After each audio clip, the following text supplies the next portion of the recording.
The Cavil Group is a Florida-based marketing and training consulting firm. We help businesses communicate to their target audience and engage them in conversation. We also help to expand their audiences, which will ultimately result in growth for those organizations. In addition to being a certified constant contact specialist, my colleagues and I are also certified in John Maxwell Leadership Principles. We use these proven principles to conduct workshops, training, and private coaching sessions for individuals and companies looking to take things to the next level. Contact us to schedule a free consultation. Issues today, don't delay, call Cavil. Since 2002, Empowerment Resources, Inc., a nonprofit organization, has empowered more than 1,500 youth and adults in Duval and surrounding counties through its programs Journey into Womanhood, Girls Mentoring, Life Skills for Teens, and Parenting Education Coaching. To get involved with programs, volunteer, or donate, visit www.empowermentresourcesinc.org. Follow us on social media, facebook.com/empowerment.resources and instagram.com/empowermentJAX. From novice to aficionado, find yourself here. High quality cigars plus personal customer service.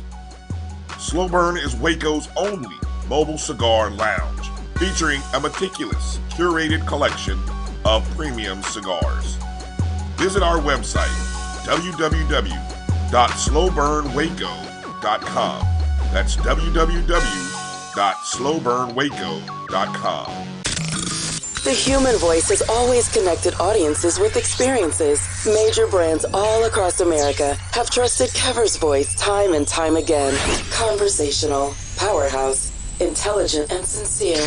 That's the voice you need for your creative marketing process. KEAVERSVOICE.com. Kever's Voice, Kever's Voice, KeversVoice.com. Always on, all the time.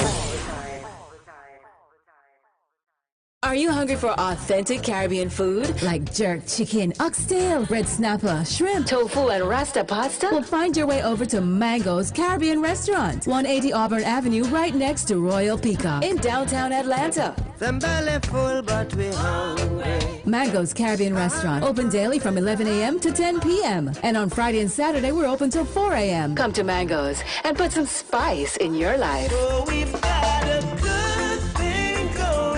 Mango's Caribbean Restaurant, 180 Auburn Avenue, right next to Royal Peacock in downtown Atlanta. For more info or directions, call 404-698-3992 or log on to mangoscaribbeanrestaurant.com. For instant coupons, text MANGOS to 313131. Tell your mama hungry, papa hungry, brother hungry. Mango's Caribbean Restaurant, authentic Caribbean cuisines. Open up the door, tell your mama hungry. Shop Velvet Online Women's Boutique to spice up your closet with trendy, unique looks. We have fashionable and chic looks at very affordable prices. Velvet Boutique offers free shipping all year long on all orders. Shop online at www.melvetboutique.com. That's www.melvetboutique.com. Like us on Facebook and follow us on Instagram. Shop Velvet Online Women's Boutique.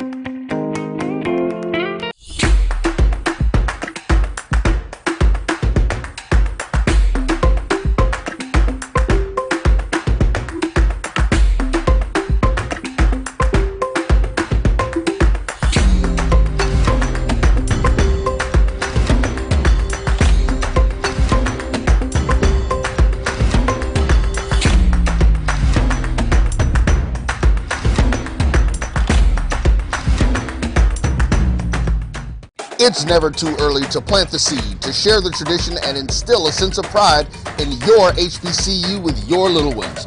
HBCU Pride and Joy Children's Boutique helps you share your school spirit with a wide selection of adorable kids' apparel and accessories officially licensed from your favorite HBCU. Visit hbcupridejoy.com and follow us on all social media at HBCU Pride Joy on Facebook and Twitter. This is Brian Fulford. AD Drew and I are co-hosts of the BCSN Sports Wrap. We talk about all things related to HBCU athletics. From the games, teams, coaches, and fan interest stories, we cover it all. You can find our shows on Facebook at BCSN Sports Wrap, YouTube at MyJBN Online, and everywhere you listen to podcasts like Anchor, Spotify, Google, and Apple Podcasts. You can also find the show on the Jericho Broadcast Network's app. Make sure to download. We look forward to you joining the conversation and being a part of the show.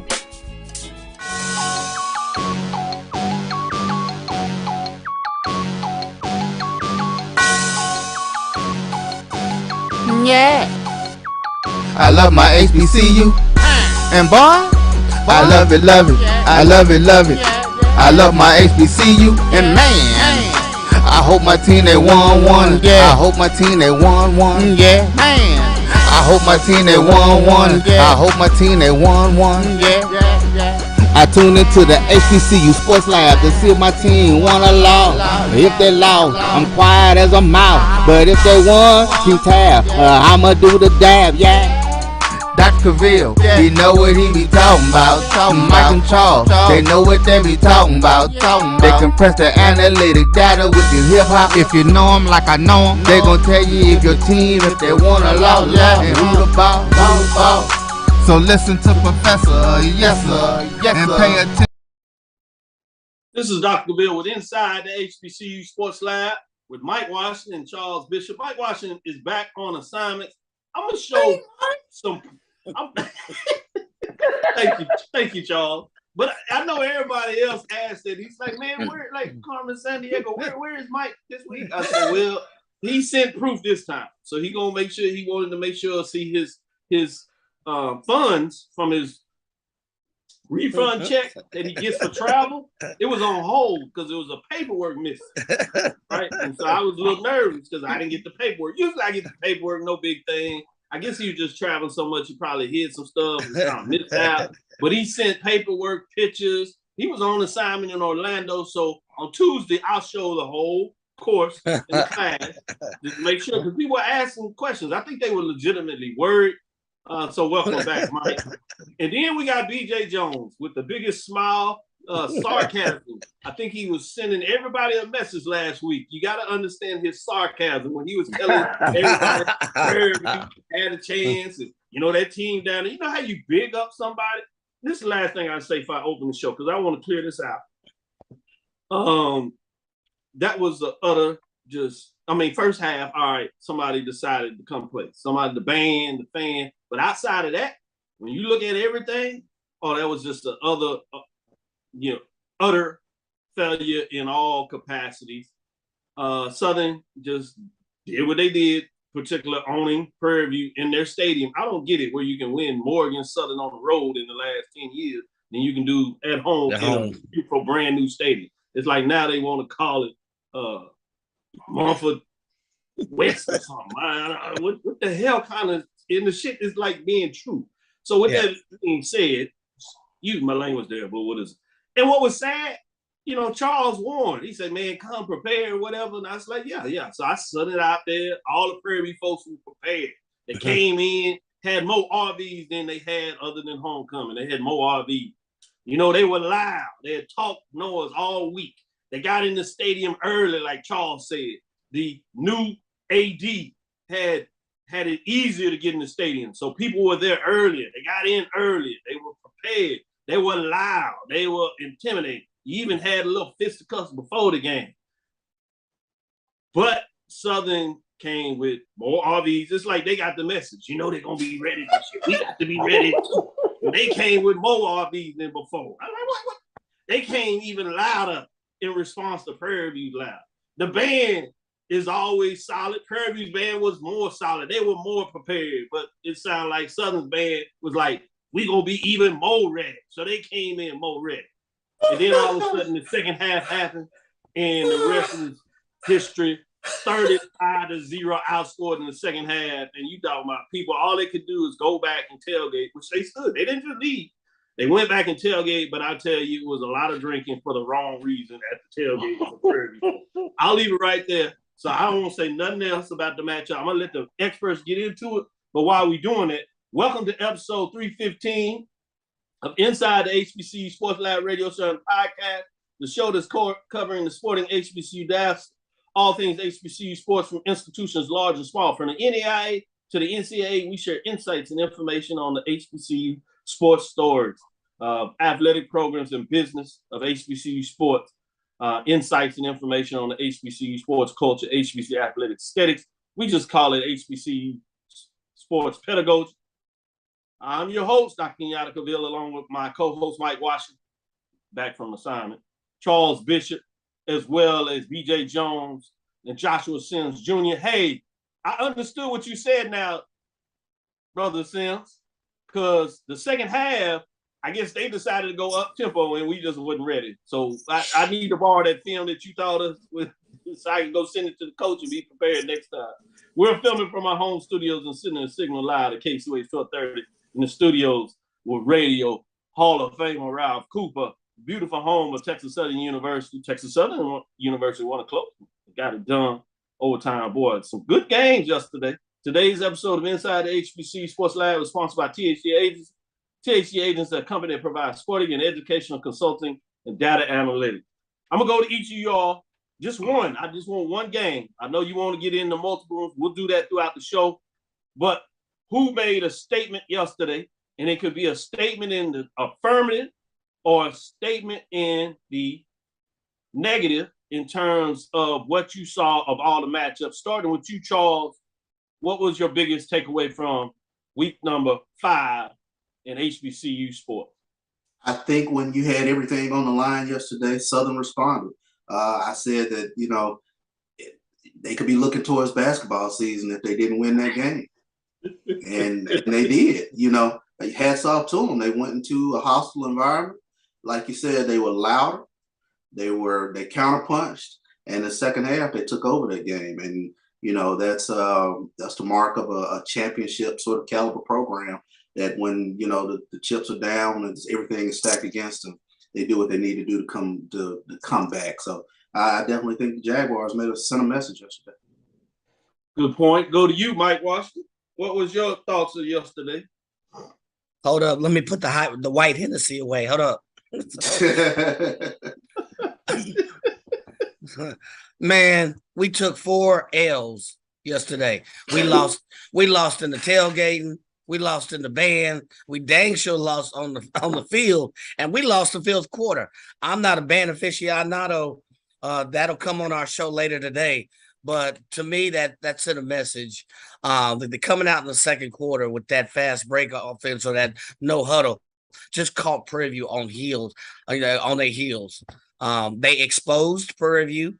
It's a known fact that Prairie View has trouble passing past 8 yards.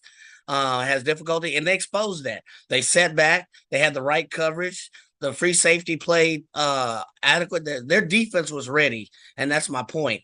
And to me, they put the SWAC on alert that, hey, this is a solid Southern team. Bashawn McCray, he had a solid game as well. I forget his stats, but the young man played a tremendous game. It looked like a totally different game that second half. And I agree with my compadre CB there. They put the SWAC on notice for sure. BJ Jones, what's your thoughts? Oh man, for me, man, it was the game that I was at on yesterday, man. Jackson State and Alabama State, and to be a champion, man, you got to find ways to win when the game doesn't go according to plan. Sometimes the atmosphere is a little, you know, coach called those dirty, smelly atmospheres. Sometimes you don't play your best, but you got to find a way to put it together. And you got to give Jackson State credit of putting together. And Shadua Sanders, I know people look at the score and say Shadua didn't have his best game, but in the 4th quarter, during the 17-12 ball game, he took Jackson State on the drive, and he either scrambled to move the chains and made the correct throw every play on that drive. And that was a signature Shadua Sanders drive yesterday. So I'm going to roll with Jackson State. Appreciate you. Great comments. Let me go to you, Joshua Sims. What were your thoughts? Man, You told a couple of folks about don't lose that game, Morgan State Bears. I wonder if you go in there because that was a classic. you know that's exactly where I'm going, Doc. It was an interesting day in the MEAC yesterday, to say the least. On one side, we learned that to be on the top half of the MEAC is a week by week thing. Morgan State was in my top 10. Morgan State was rolling, had an out of conference victory, and they let 0-4 Norfolk State walk into Hughes Stadium and beat them on homecoming. And really, honestly, I mean, up until maybe the quarter and a half in the second half, man, Norfolk was really beating the brakes off of Morgan for the most part, man. And it was starting to look a little bit disgusting, to say the least. But at the same token, we learned a little bit about that South Carolina State team down in Orangeburg yesterday too. Fam jumped out on them. Kudos to Fam. But where some inconsistency came in South Carolina State, and that old savvy ball coach that they got down in Orangeburg found a way to fight back. Still in the losing effort, and they've got a non-NCAA program coming in next week in Virginia Lynchburg. But man, I was a little bit perplexed, man. The MEAC, we got a chance to sit back as the Eagles and kind of get some rest and look and see what was going on yesterday, and things look a little bit more interesting with this nationally televised game we got coming on Thursday. So I was a little surprised there, Doc, just to say the least. I'm glad you pointed out that national televised game next Thursday. We'll get into that the last quarter of the game, but well done in terms of leading into it. And good call in terms of that as you look at it. And we'll take a deeper look in terms of that Morgan State, Norfolk State game. But you're talking about a classic, and coaches will tell you all the time that the game is not over until it's over. For a team that hadn't had a win, getting down early, homecoming, boy, you talking about facing adversity. That was good. Let me give you the top 5 poll rankings for Dr. Cavil inside the HBCU Huddle Report. We had some big-time matchups. I just want to give you the score of the top 5 teams before we get into those matchups and take our first break. You had number 1 Virginia Union defeat Elizabeth City State. CIAA matchup 49-0, so they shut them out. Lane, sitting at number 2, did not play as they get into some big-time conference matchups next 2 weeks to see if this is the Lang of last year or have they rectified the concerns that put them in that deeper swirl. So we'll get some big-time matchups and see what that looks coming up, at least starting this week. You had number 3 Benedict that just continues to roll. They beat up on Miles like everybody is, but they're doing what they're supposed to do when they have their opportunity. They win 20-3. Another team that is hard, I guess they like Bowie of the last year, yesteryears when they just continue to win and get so old that you forget about them and you just talk about these other matchups. But Albany State at number 4 defeats Edward Waters University 55-7 to get that done. And then we had that top 10 matchup that we all talked about. Virginia State was rolling. Bowie State, we were asking, are they ready to give up their era on top of the hill? They fought back. So Virginia State lost at number 5, lost to number 8, Bowie State University, 41-14. They jumped out early in that matchup and didn't look back, and that was Virginia State's homecoming. So that was interesting for the Bulldogs to make a statement that don't put the dirt on us yet. Going to the major division, as I like to call them, Jackson State defeats Alabama State for their homecoming. That was a 1 versus 8, 26-12. Tough matchup, but Jackson State gets it done, as BJ alluded to. Sometimes you have to be able to show that you're a champion and go on a roll when you get punched to punch back, something that Mike said didn't happen at Prairie View. At number 2, you have Prairie View going down at home to Southern, 45-13, outscored 35-0 in the second half. At number 3, you have Alcorn State. That late game, many people may have been tailgating so much they forgot their game on. It was a slugfest, but Alcorn State does what they do. They just continue to run the ball. They pounded Valley into submission 30-7 on the road. At number 4, you have FAMU making a statement in some ways, taking on South Carolina State. Yes, this might be not the same South Carolina State that you thought going into the year, but anybody will tell you Orangeburg is always a tough place to play, especially with a team in a lot of ways that felt a little desperate And you saw that in the matchup. They jump out 20-0, but South Carolina falls back 14 and had the ball 20-14 with a chance to take a lead. FAMU gets an interception and ultimately runs out the clock and stops South Carolina State on 4th downs to get it done. And number 5, North Carolina Central was open. So let's get into it. After our first break, we'll get into some of these mid-major matchups of my top 10 programs that we talked about last week and told you to keep your eyes on it. We have the experts right here with us, and they're going to go inside the numbers, inside the matchup, and tell you what happened, what you needed to look for that you might not have seen yourself. Stay tuned. We'll be right back as we got some big-time HBCU football, mid-major, major divisions, and we're going to tell you everything you need to know. Stick with us as we'll be right back after this first break. We are making the virtual HBCU experience available wherever you live through Stillman Online. We offer online degrees in business, criminal justice, psychology, and religion. Stillman also offers technology badges in cybersecurity and data analytics. You can participate in all student activities, fraternities and sororities, internships, graduation ceremonies, and much more. Apply for admission today at stillman.edu. Stillman College, where we prepare you for a different world. T. Madden and Associates is a sophisticated and experienced law firm located in your neighborhood. We're turning injury to cash. T. Madden and Associates obtained almost $2 million for my injury.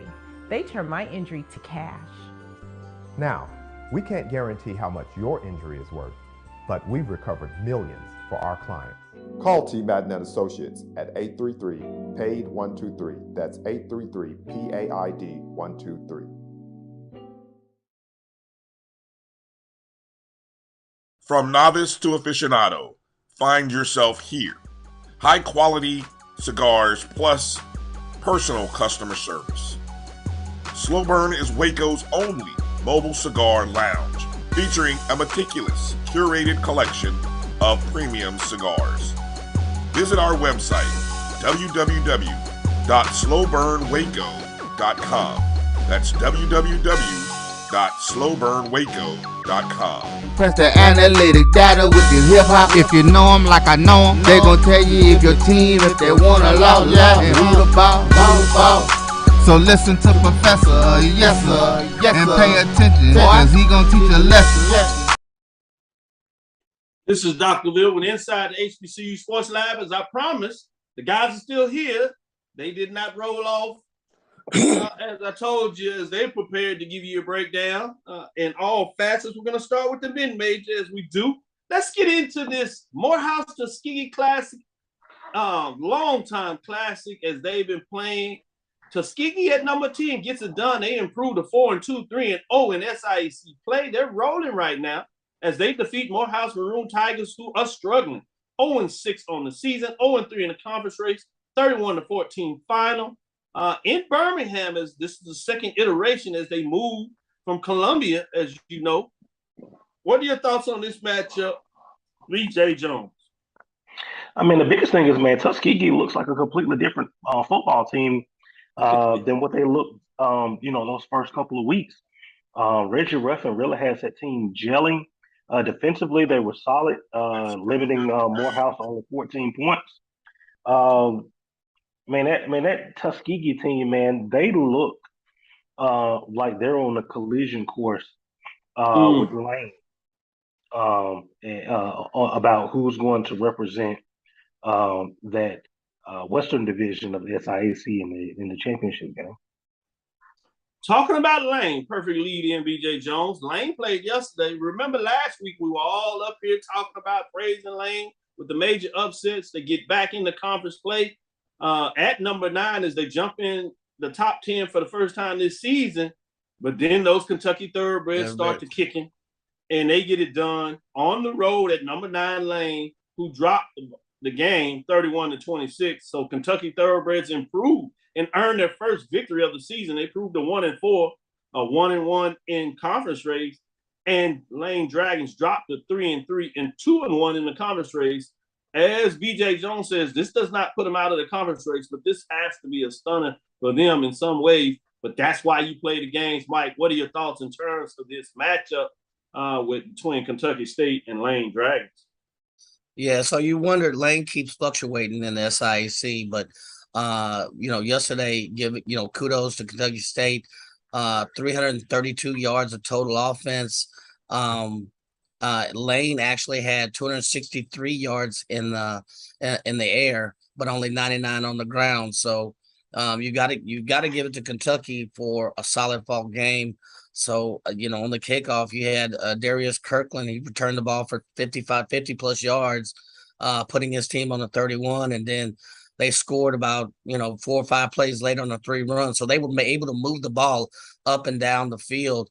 And here's the kicker. If you look at that game, Kentucky had the ball 3/4 of the game, 41 minutes on the clock versus Lane only having the ball 18. You can't win the ball. You can't win a game unless you have possession of the ball for a good period of time. So good points made there. Let's stick in the SIAC and go to Charles Bishop.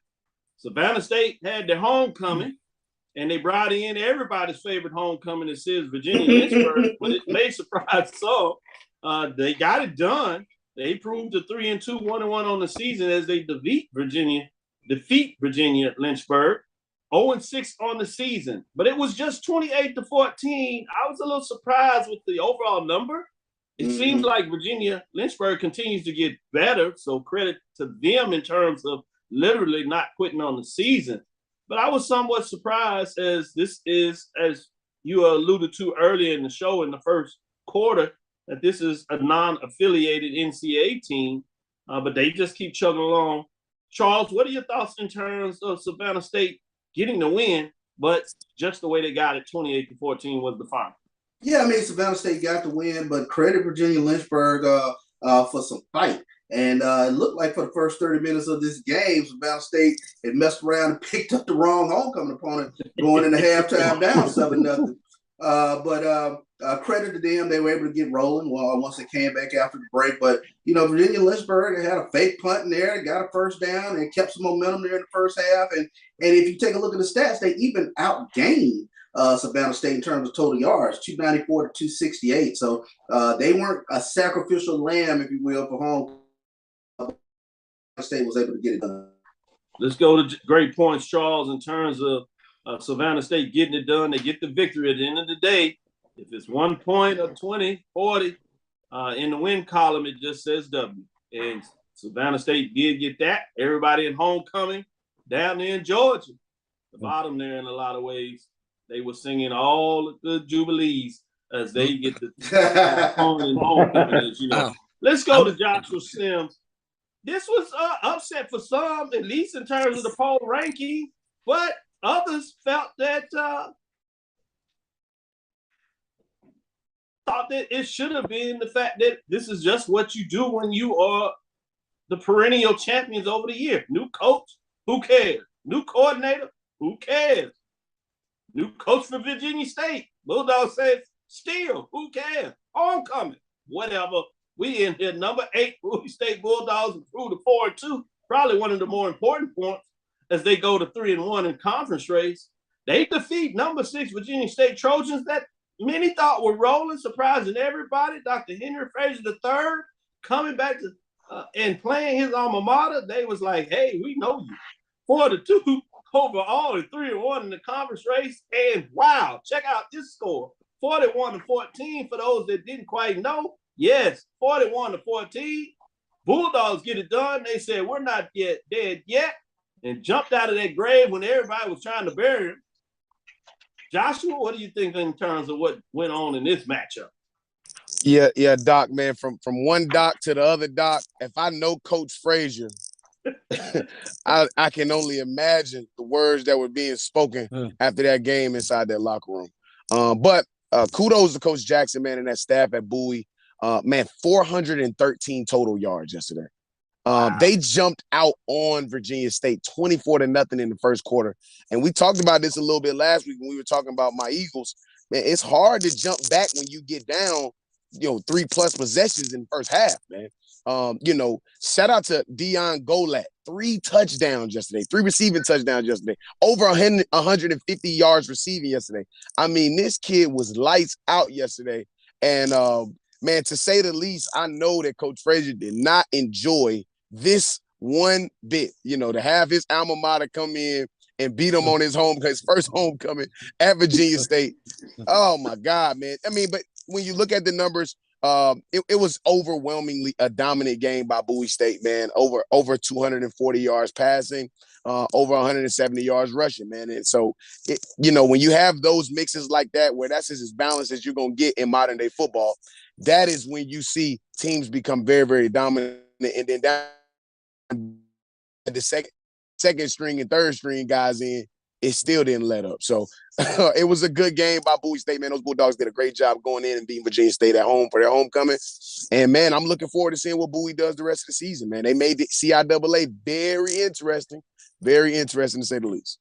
As Bond said, very good to me. Well, Bowie State says very, very interesting to all. Let's get into it as we shout out some of our listeners before we go to our second break, ending our second quarter of play, and get into the halftime with the marching sport as people are entertained across the country. On Thursdays, we'll give you a breakdown, and we have some teams that are going to fall out of that top five, you would imagine, because we had 2 top 5 matchups that went down and a lot of entertainment. We'll get into that on Thursday, but we'll let you entertain yourself with some marching sport today. With that, let's shout out to Chuck Hunt.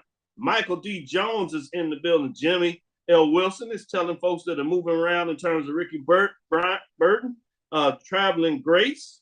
Roderick Holmes, that's Dr. Holmes, is in the building.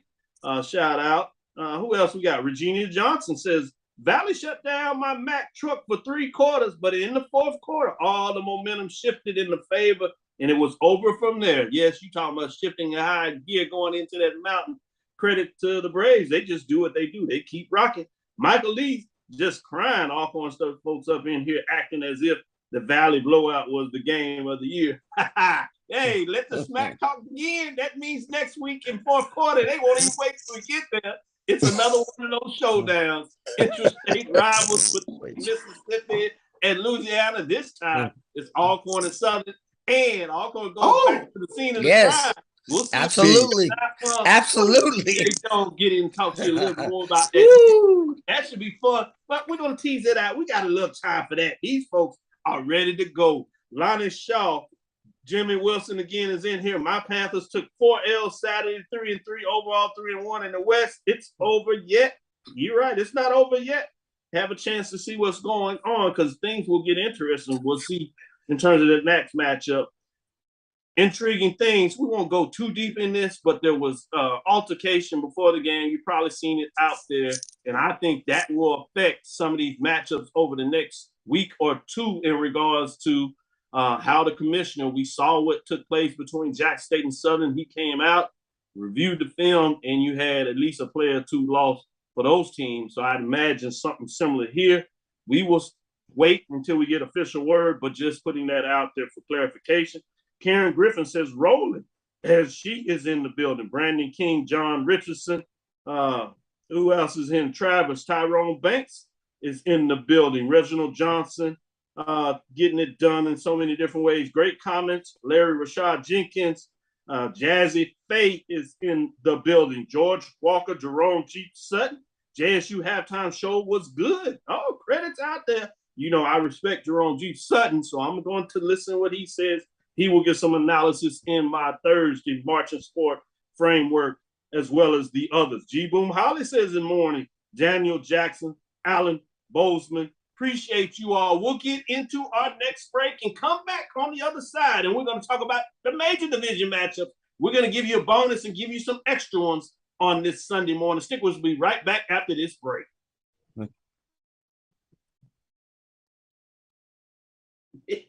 Jazzy Face say, y'all guys on Sunday. Yeah, this office out.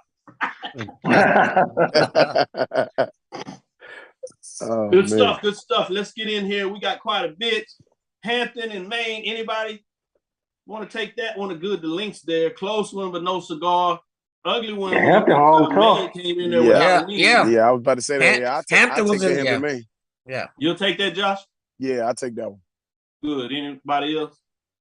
We'll take one and keep rolling. Q-Time is our classic Atlanta soul food restaurant located in the historic West End. Q-Time Soul Food is a family business started by Fred and Christine Crenshaw. Come on in, relax, and sink your chops into our tantalizing, mouth-watering, distinctive soul food with a twist, the Q Time way. 1120 Ralph David Abernathy Boulevard, or call your order in at 404-758-2881. Do you miss your mama's cooking? Then come on down to Q Time, an Urban Passport member. From novice to aficionado, find yourself here. High quality cigars plus personal customer service. Slow Burn is Waco's only mobile cigar lounge, featuring a meticulous, curated collection of premium cigars.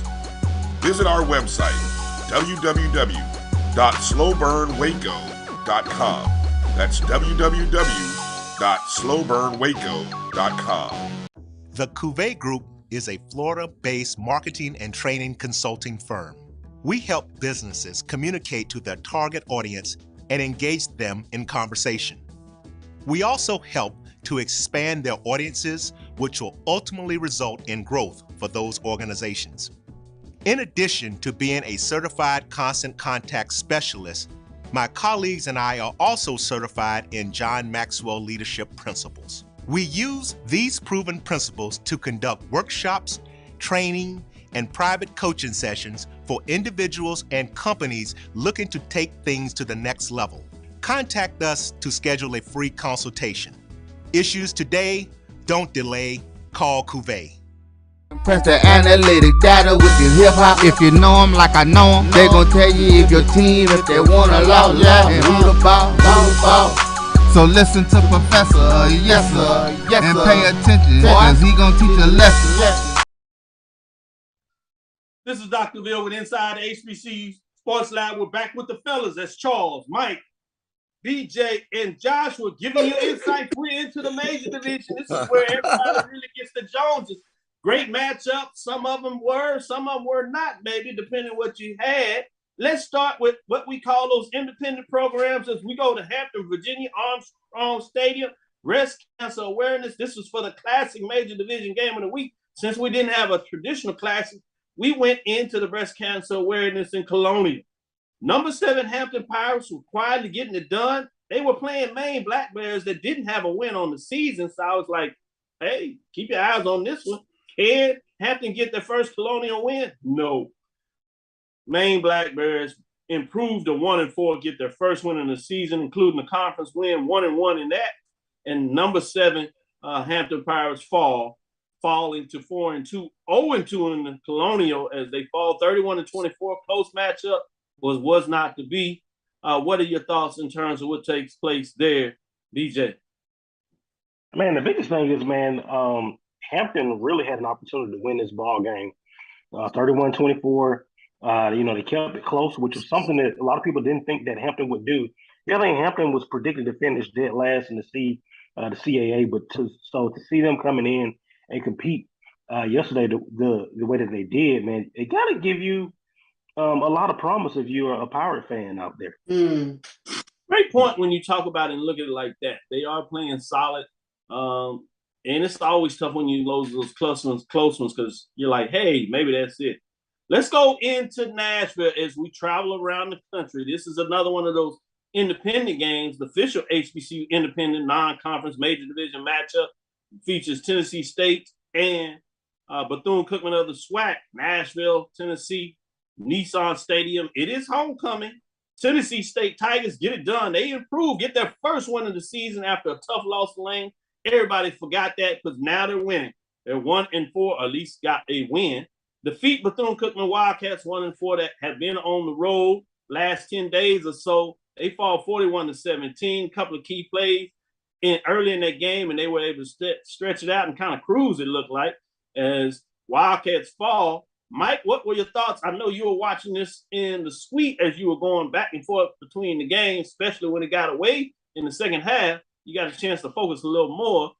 Probably wanting to look at something different, but what are your thoughts in terms of this matchup as you saw it? Yeah, I kept getting taken away. No, I thought Tennessee State, kind of had an epiphany and remembered, we are in the football business sometimes, and they had a solid game. They improved to 1-4, whereas Bethune falls to 1-4, but The Tigers found themselves down early. Bethune jumped out early, and I thought, oh, here we go. But give it to Tennessee State. They came back 7-3. Tennessee State kept, Bethune off the scoreboard and off the field for most of the time. But then as the game progressed, here's a stickler. I always look at time of possession, and it went to Bethune. However, Tennessee State in 6 straight trips was able to hold Bethune to like 10 points. That was it. Another data point, Bethune outgained Tennessee State 381 to 300 yards, give or take. Tennessee State won the turnover battle, though, 4-3. Always got to keep an eye on that. Tennessee State, if you look at the season, had their highest number of points in a quarter. They scored 24 points in the second quarter. Tennessee State converted 6 of 10 on third down, something that Prairie View couldn't find a way to do in their matchup. I keep going back to that. Sorry, flashbacks, y'all. So give it to Tennessee State. They allowed 10 points on 6 trips. You get the ball 6 trips, you need more than 10 points to show for it.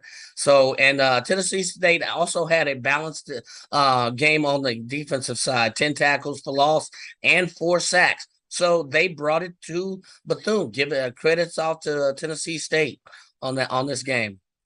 Let's go into the major division MEAC game of the week. It was the only MEAC game.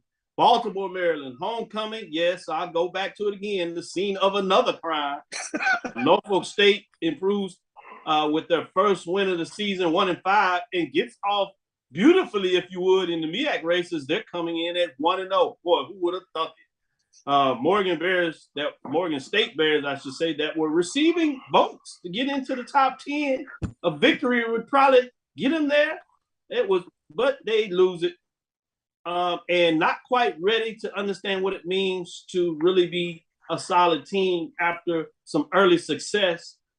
They fought back in this matchup as they went down early, but they fall to 2-3, 0-1 in the conference race. They lose the game in the last 5 seconds of the game as Norfolk wins 24-21. Joshua Sims, tell us about the matchup. Break it down for us.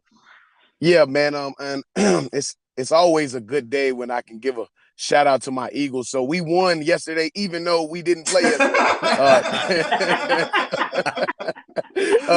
For those who don't know, man, Dawson O'Dooms is a North Carolina Central graduate, man, head coach at Norfolk State. So to see him go in and beat who we were looking at to be possibly the next big foe, we got to play Morgan State this Thursday at home. But, man, listen, kudos to Norfolk State, man. Coach O'Dooms came out yesterday in the first quarter and a half, and threw something at Morgan State that they did not believe was going to happen. Otto Coons was throwing the ball, and he was spinning that thing yesterday. Didn't have a passing touchdown yesterday, of course, but 25 of 34 for 288 passing yards.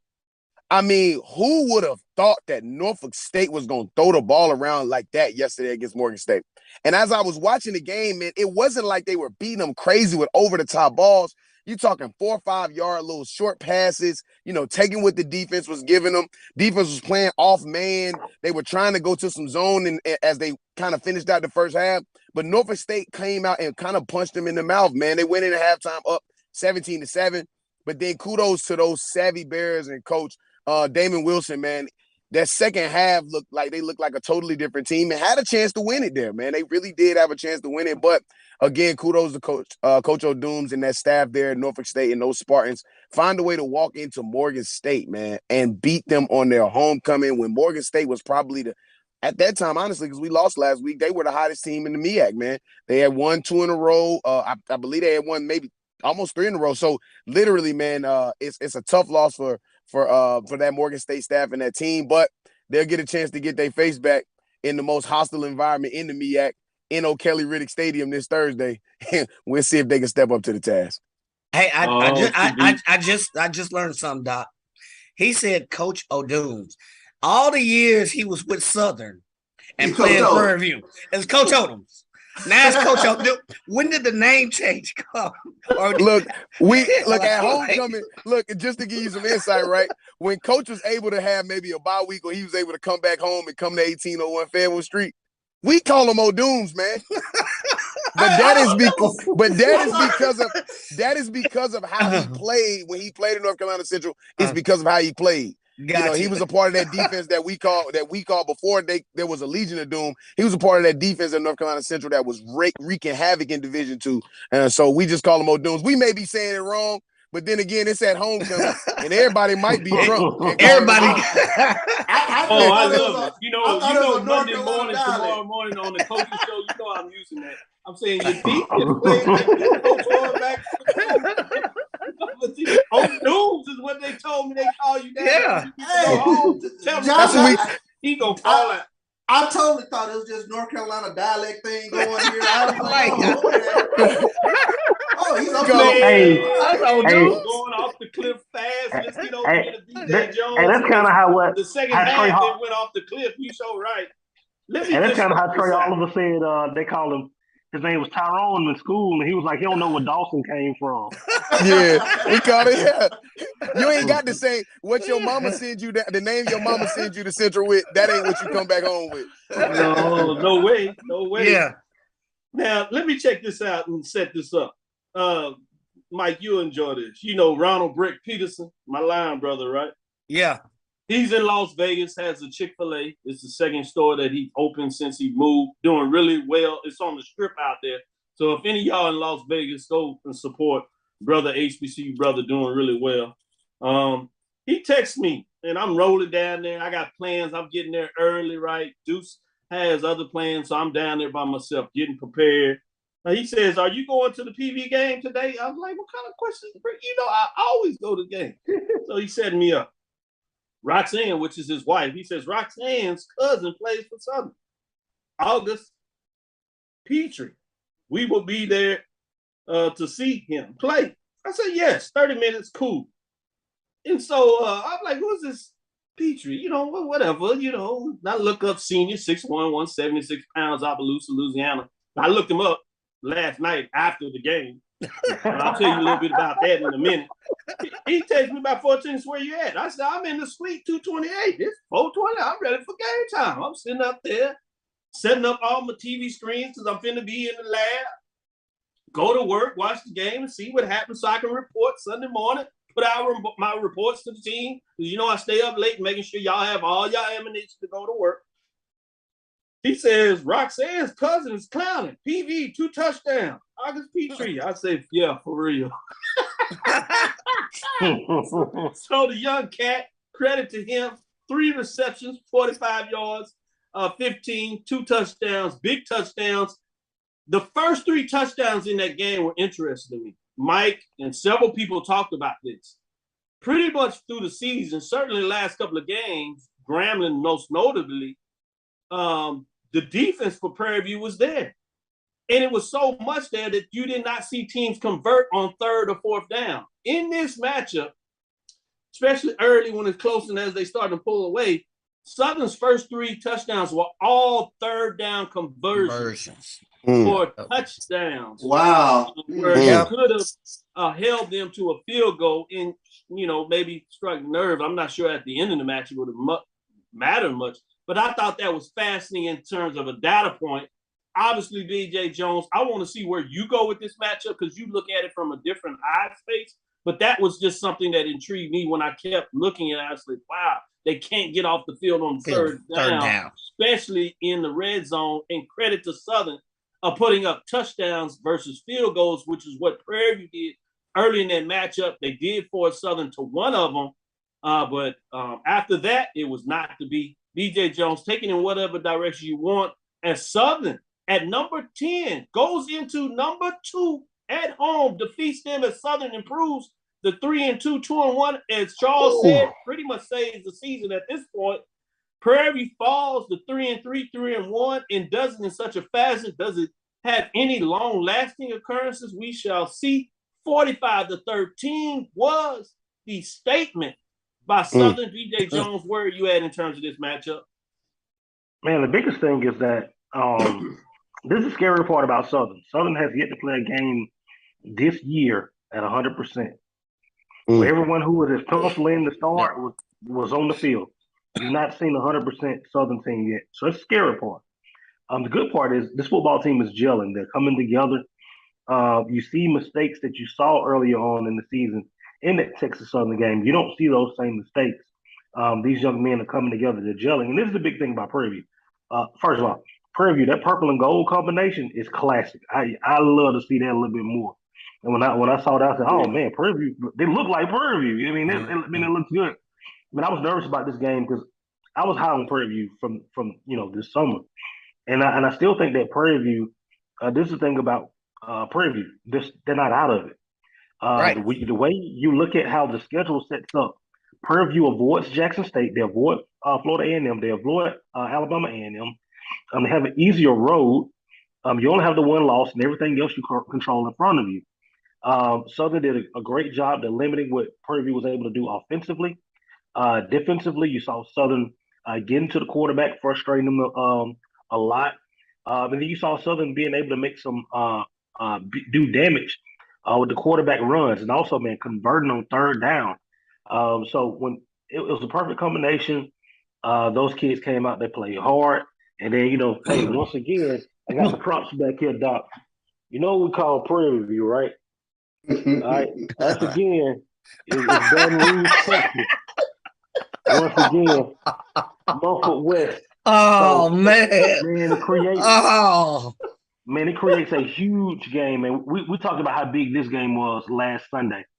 But this game coming up on Saturday with Southern and Alcorn, when you're talking about, man, taking over that one seat in the West, man, it's going to be huge with the Braves coming on down the month. Yeah, no doubt. You teased that out a little bit, and we will get back into that. Probably will be the matchup that you want to talk about in our last quarter. But I hope that's an example of sarcasm that you made sure everybody knew today when you shared that shirt. But I like that. That was a good plug. Let's stay in the SWAC. That is so wrong.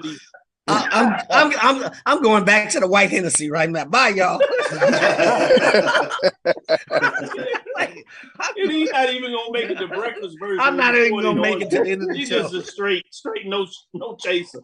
With that, we're gonna stay in the SWAC. Another top 10 matchup. This time, Montgomery.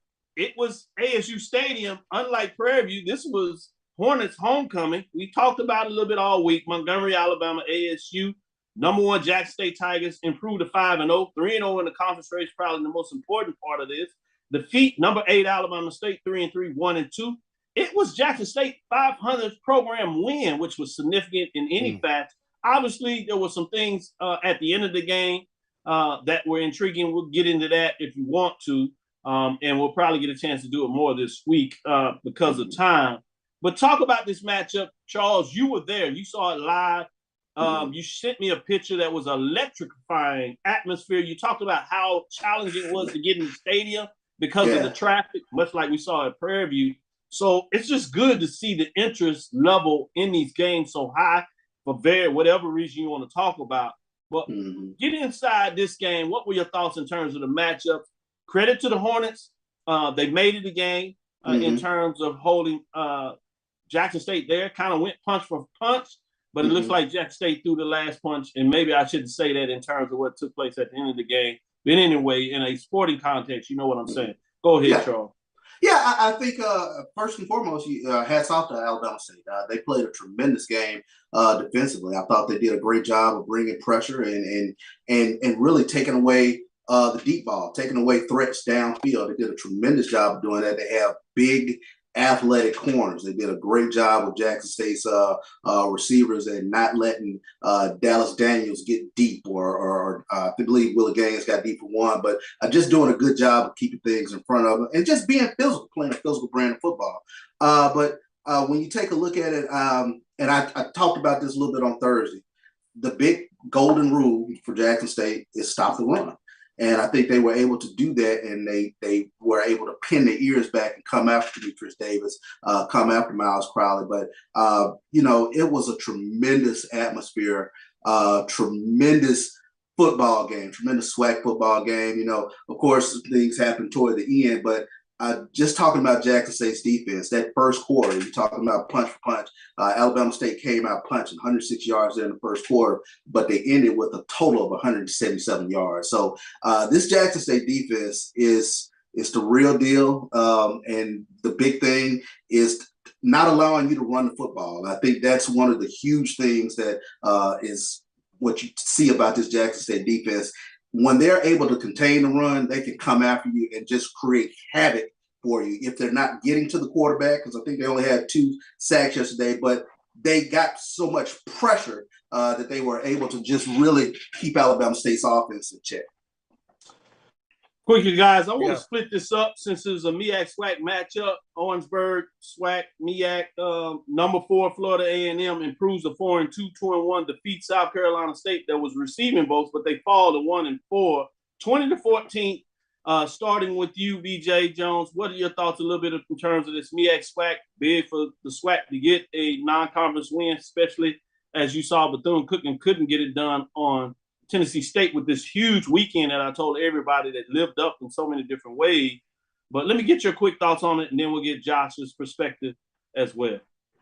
Biggest thing, FAMU is rolling right now. You look at that football team; they won 4 straight now. Offensively, they're in sync. Defensively, they're in sync.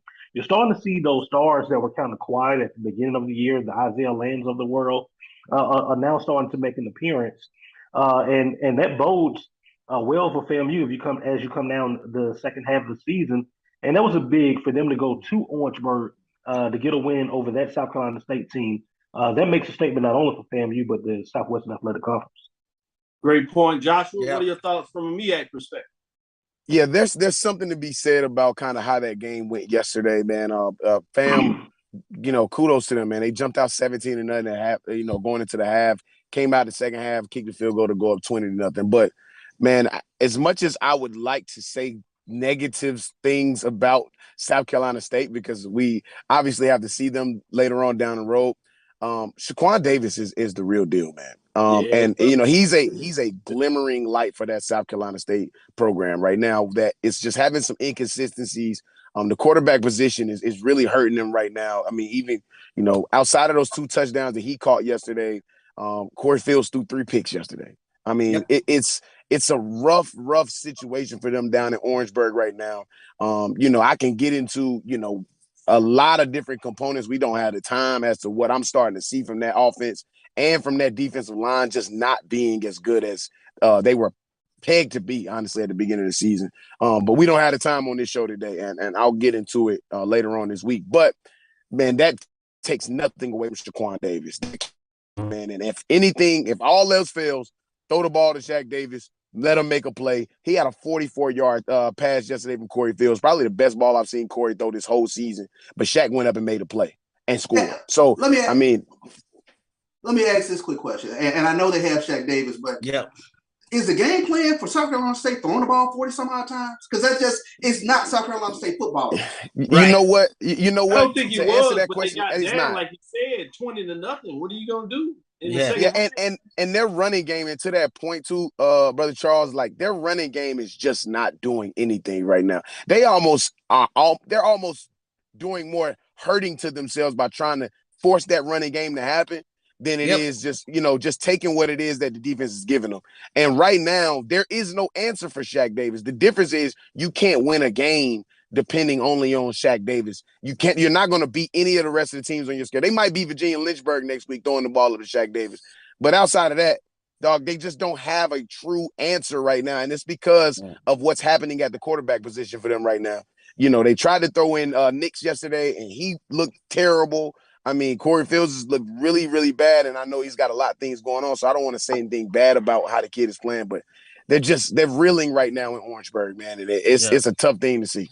If anything, despite how they played, they still had an opportunity to pull that game out. Now, you look at it, FAM was penalized, 150 yards? Yes. A team that gets penalized like that, you got some opportunities. I mean, the score wasn't that bad at the different points of the game. They pulled 14 points in the fourth quarter, but 1.5 yards per rush.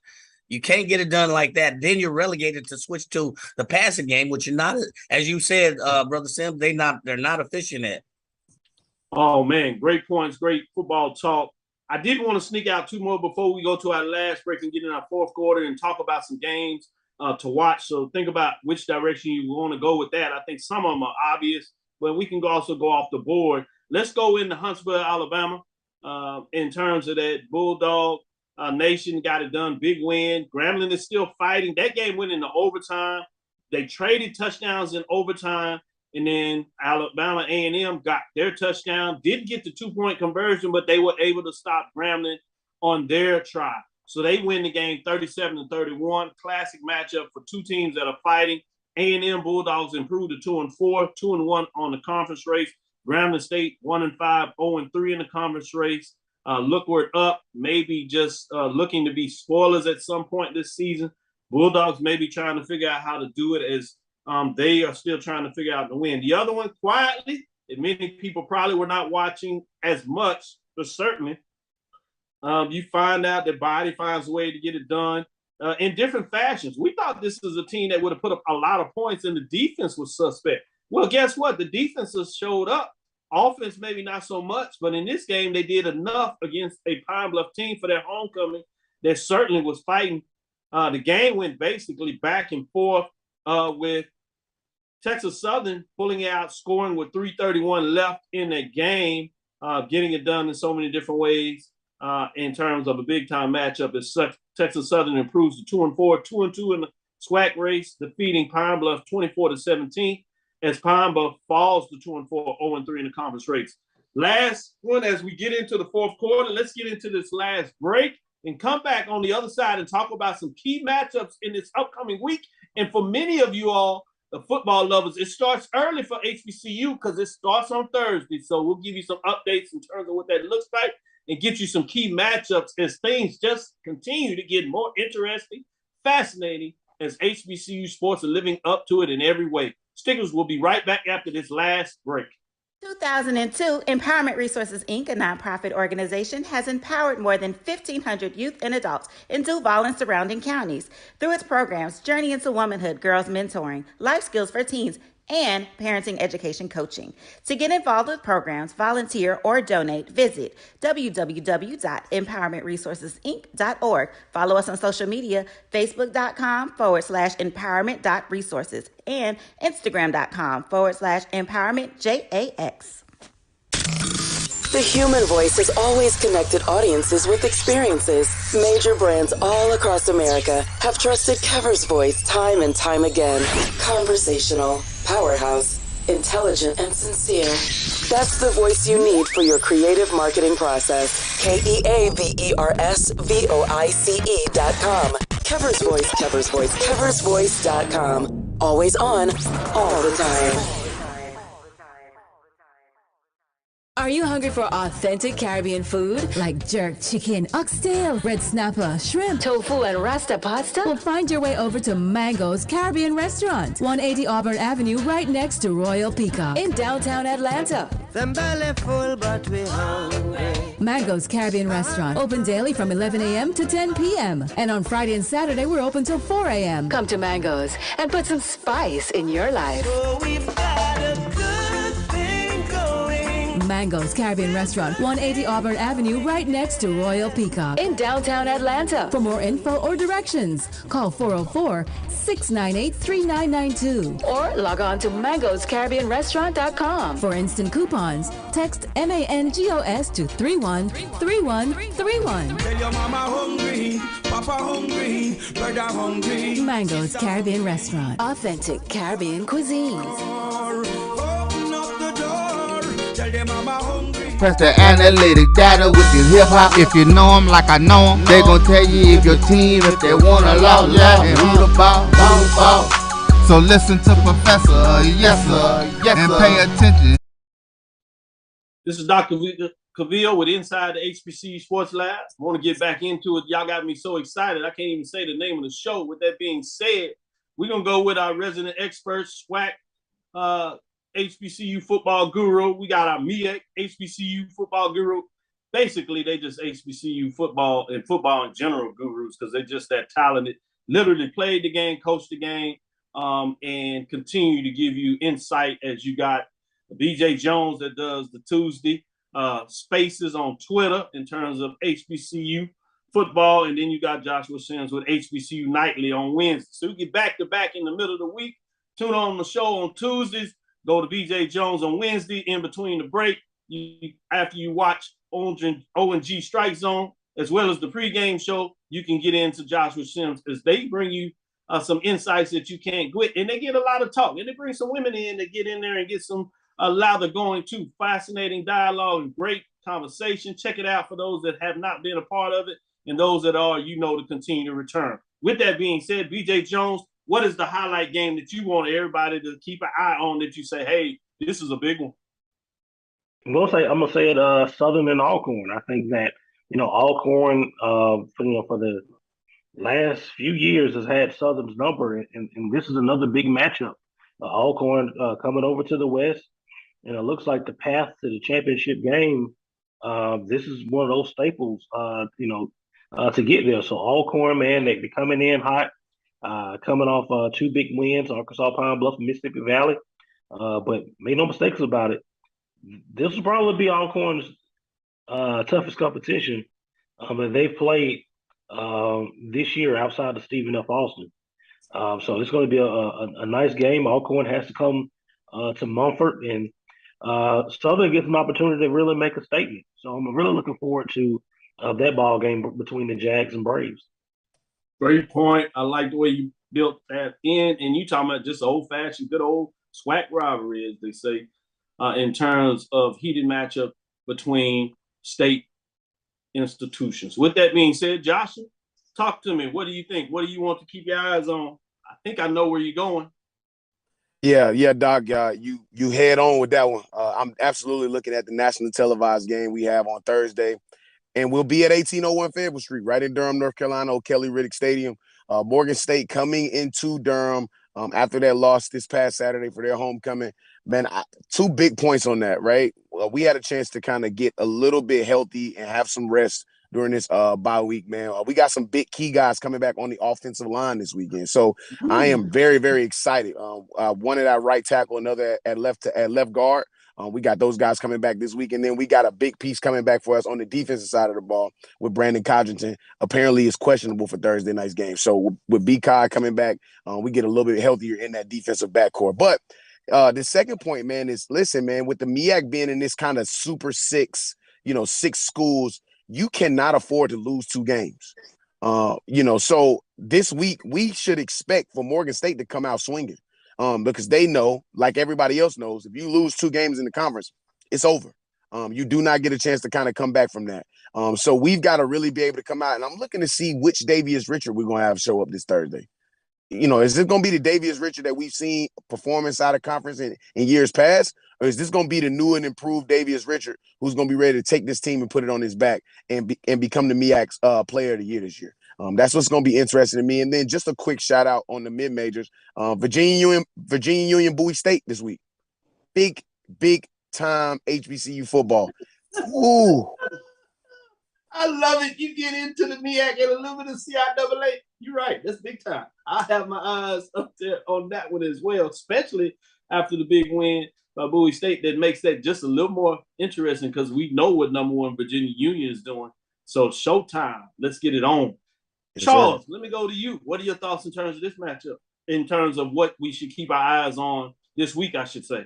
Yeah, very intriguing matchup, at least to say, with Jackson State, Bethune-Cookman. Jackson State is going up against former Jackson State quarterback Jalen Jones, who now has the reins. Bethune-Cookman, probably one of the more dynamic players, I think, in the conference with regards to his athleticism. Even this past week, he rushed for over 100 yards. He is a tremendously fast quarterback. And Jackson State has to figure out some things in terms of starting slow. I think that has been a consistent bugaboo for this team. They've answered the bell, but they tend to start slow in the first quarter. So that's like an intriguing storyline to see if there is a game where they can come out firing all cylinders, much like they did against Florida A&M. And then, of course, I'm keeping an eye on Southern and Alcorn. I joked with you last week that the road to the SWAC championship could come through 290. Now, all of a sudden, that thing is reverse course, and it looks like it's going back towards 10 East, at least if you're from Houston, going towards Baton Rouge. So, but, the West is a wild, wild West. I think BJ touched on it earlier. One loss isn't a killer just yet. So we'll see how this season plays out. So that is going to be a fun one. I talked about all the elements being present in Montgomery this past week with Jackson State and Alabama State. You get that all over again next week with Alcorn and Southern. I think you're right, especially when you talk about the West. One loss is not a killer. It's the second one. Yeah. Just like you talked about in a lot of ways, Joshua Sims said in the MEAC. In the SWAC, it's the division of 6. Similar thing. You can't get the 2 losses. East right now, that's the tough one because it doesn't seem like you can get the 1. But certainly in the West, you can't get to that 2. And so that makes that even that much more fascinating. Let me go to you, Mike. What's on your plate? What do you say, everybody? Look at this matchup. I'm gonna start it off with the SIAC.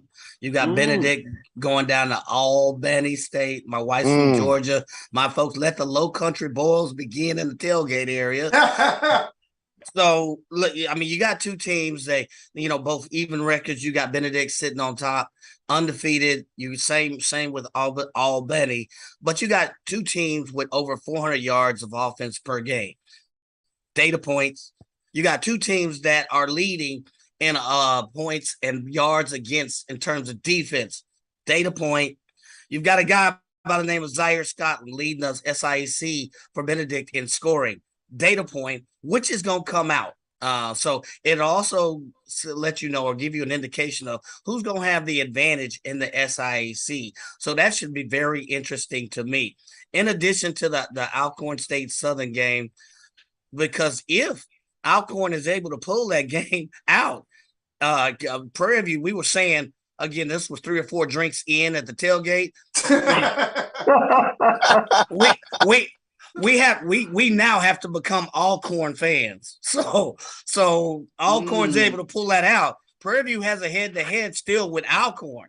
So all is not lost. So not so fast, my friends. 290 may still be on that trajectory somehow. Oh wow, man! Great breakdown by all. One more point to the mid-major. One more point. When BJ Jones pulled that shirt out, this is what happened. You see this? This is what happened. Thank you, BJ. Good stuff, man. Great dialogue, great show, great information. Oh, not that he has to do it again. I'm like you, Mike. Let me go find my cup. I'm gonna have to drink it again this morning. I don't watch NFL football, so I can't even get my Jones on. But I'm gonna go back to work and do my HBCU report, so I'll be ready this week and find a way to get it in. I love what BJ Jones went in there with the matchup. That's a top 10 matchup on the major division right now. It is obviously 3 versus 10, and you would imagine that Southern is going to improve in terms of what they got done against Prairie View, and Alcorn may even jump up too. So that could end up being a top 5 matchup. It's certainly going to be at least a top 10 matchup. And then, Mike, you go into SIAC country for a top 5 matchup with Benedict and Albany, 3 and 4 right now. I don't see any of them really moving. They might jump Langston since they didn't play this weekend. We'll see on Tuesday. But then Joshua Sims finds a way to give me another top 10 matchup out of the CIAA with the number 1 team facing currently the number 8 team that got a victory. So they'll probably win up. Boy, we got big matchups this weekend. Tune in your television. Find a way to catch these games. If you're in the area, go to a stadium. Find a way to be entertained by HBCU sports. They are big time, whether you're talking about the MEAC, whether you're talking about CIAA, SIAC at the Division II level, obviously over here back in the SWAC at the FCS, along with MEAC, as I said. And then you have your independents.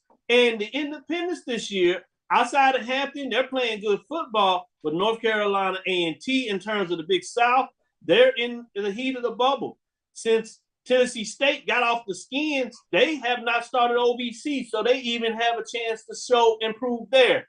And you got Langston and continue to do what they get done in terms of big matchups this weekend. I'm telling you, if you can't fall in love with HBCU sports, that's not our fault. We're doing our part to give you the information, and these brothers are bad. They are spending a great deal of time to find out every inch that they can give you about HBCU sports. For you all that are tuning in, I appreciate you because you're sending love. And as I said, get ready this week because Tuesday and Thursday we'll be here with a batch of games to watch in terms of going into those numbers and let you know whatever you need to figure out. As Mike says, the data points, as Charles said, showing you what you need to know. And then BJ Jones and Joshua again. Tune in on Twitter. Jump on those spaces. Those brothers go in there and they get great dialogue. You have coaches and administrators figuring out and finding out information on it. Every once in a while, you have a surprise guest that they give them a chance to talk, to give you some insight. BJ Jones, Joshua Sims Sr., they are giving you information that you just can't get anywhere else. And you know what we do on the BCSN, that's My JVN.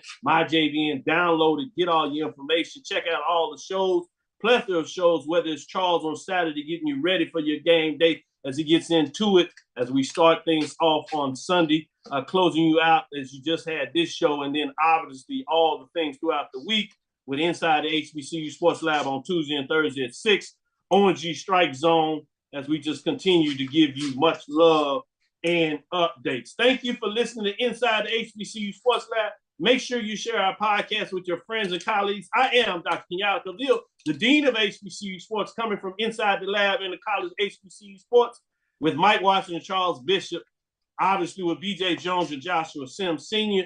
But you talking about academics here? Man, it don't get any better. If you're not going to school, that's not our fault. We bring you in the lab. Again, we want to thank you for listening to Dr. Cavill's Inside the HBCU Sports Lab with Mike Washington, Charles Bishop, every Tuesday and Thursday at 6 Central Standard Time, and Sunday morning at 9 o'clock before you jump off and go to church. Follow me, Dr. Kenyatta Cavil, on Twitter, Facebook, and Instagram. That's DrKenyattacavil. For some of y'all getting your second swig to either cheer your victory from yesterday or drown out your sorrows. As they say on our intro show, you know how we do it in terms of what goes on. I think Mike is at it. Follow me, Dr. Kenyatta Cavil, on Twitter, Facebook, and Instagram. That's DrKenyattacavil. Inside the HBCU Sports Lab 1 on Twitter, Facebook, and YouTube is Inside the HBCU Sports Lab. Dream big and continue to move forward. Charles? Of course. BJ? Lecture. Joshua? Class dismissed. Yes, sir. Mike, since you're drinking, I don't even want to get you in trouble.